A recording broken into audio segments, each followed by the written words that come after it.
You guys want to watch a Charlie Kirk freak out? I do want to watch a Charlie Kirk freak out. You don't even have to ask. That's a given. So this is posted by Jason S. Campbell, and let's see what's going on.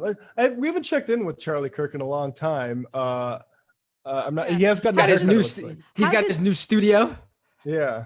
How's his ass healing from that spanking Sam gave him? I think it's. Well, I guess we'll find out. We'll see how. I don't know if I want to hear or talk about Charlie Kirk's rear end, but well, let's talk about his deportment and demeanor and see if it's worsened in that time period. Because I think many people are saying it has. For those of you that say, "Well, it really doesn't impact me. I don't care if Trump goes to prison." Well, first of all, you absolutely should care, because if we lose, they're going to come after the churches. They're going to come after the organizations. They're going to come after the people. They're going to come after the social media accounts. They're going to come after the bank accounts. They're going to come after every single person that played any form and role into trying to defend President Trump. But social media banning, following in the streets, targeting in every form and fashion. If we lose, if the president loses, they will come for us all. They will come for your children. They will come for your schools. They will come in every fashion.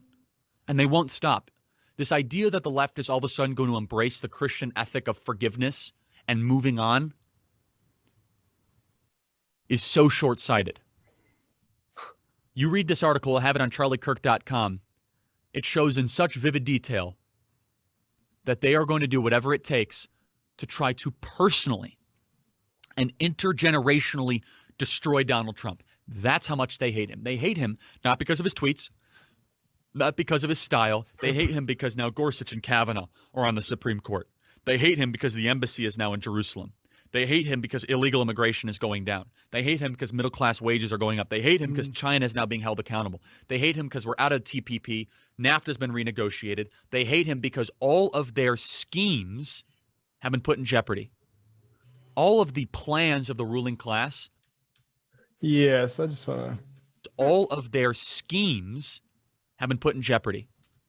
Okay. All of the plans of the ruling class were obliterated by a man that they don't think should even be invited to a cocktail party, let alone become president of the United States. They're going to come with bloodthirsty revenge. Yeah. The ruling elite really hates what Trump has done with respect to, like, say, Israel and Saudi Arabia. Like, damn you. Right? He does sound a little bit butthurt, dare I say. He's a little bit jittery, actually. A little bit like. Yeah. Very, let's say caffeinated. Very caffeinated. We're in the second act of Requiem for a Dream right now. Right. Very caffeinated. Perhaps some coffee got up his nose because I noticed he was very itchy there. Yeah. I don't know what was going on with Charlie Kirk. Takes one. I don't know what's going on with Charlie Kirk, but I hope he gets help. Anyways, you guys got stories that one more thing on Charlie Kirk before we move on. He did hit upon a lot of the reasons that we hate Trump, right? Like, I wish that all liberals hated Trump for such substantive reasons and not just his style or demeanor, right? Like, yes, we do hate him because he's enacting immigration restrictions and appointing reactionary judges to the Supreme Court who want to overturn Roe versus Wade. And obviously because of the Israel stuff, like, I don't know. It's one more instance of the right understanding the left a little bit better than centrist media does. And I just can't wait till the final showdown. The final showdown. Just get out of our way. Let us take care of him. We know what to do. Also, let's see. I think so. The TPUSA founder, the guy who convinced Charlie Kirk to forego college and become a propagandist, died of coronavirus. And now, hell yeah! If you search TPUSA founder, if you search TPUSA founder. He no longer comes up. I believe his name was Bill Montgomery. Well, these no longer come up on Google because who knows what happened there. If you no longer. Yeah, they basically he used to come up when you search TPUSA founder alongside Charlie Kirk, And right. Well, the more interesting thing there is it seems like someone has edited the Turning Point USA pages. Like for Google, just not to update their search. Right. Exactly, right. I just want people to be clear here that someone has edited where Google pulls this information from, which would be the official Turning Point USA wiki entry, or even the Turning Point USA website. But apparently they took them off of there. All I see is Charlie. Charlie. Follow Charlie. Oh, yeah. Oh, look at that. No mention of Bill anyway. Wiped from history like one of those Soviet photographs. Also, did you notice that Kirk was what he promoted on his show? Excuse me. I felt a little bit of a companionship, camaraderie with Charlie Kirk there. Yeah, Charlie Kirk like burp suppression. Although I failed at it where he succeeded. Weak leftist I am. What a soy boy. But Charlie Kirk promoted his own website during that instead of Turning Point USA. He must be going for his own thing now. He's not really pushing TP USA anymore. The rats are leaving the ship.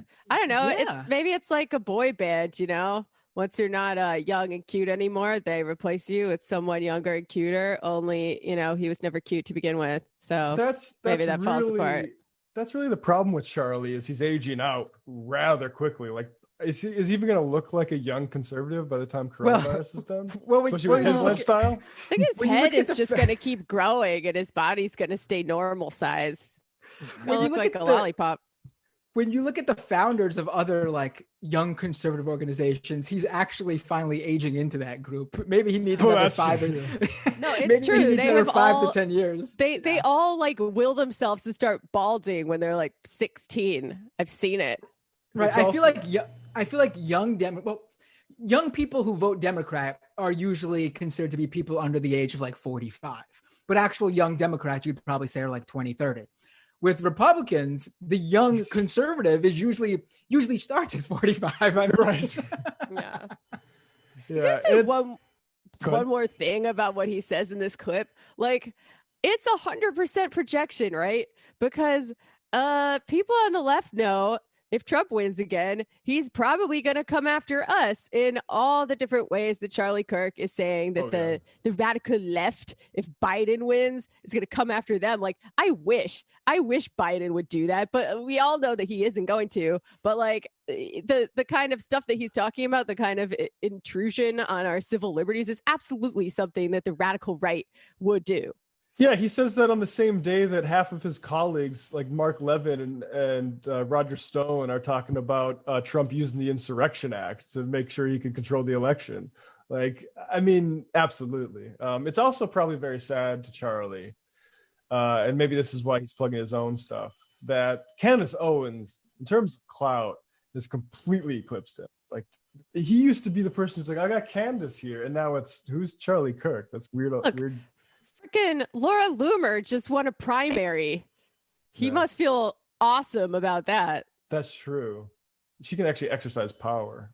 Like, I feel like the last time he saw her, she was like chained to the door of Twitter, or like getting kicked out of the whatever Republican convention that was that she got kicked out of. It's a PAC.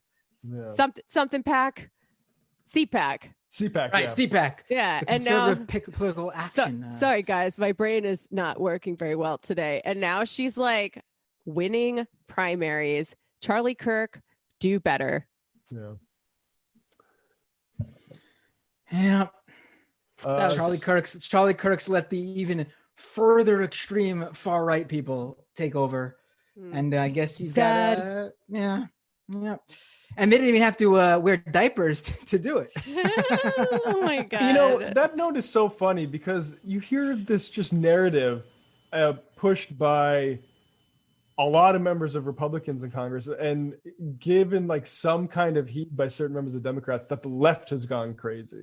It's the left has gone crazy. Charlie Kirk has to fight rearguard actions against explicit Nazis trying to encroach on his turf.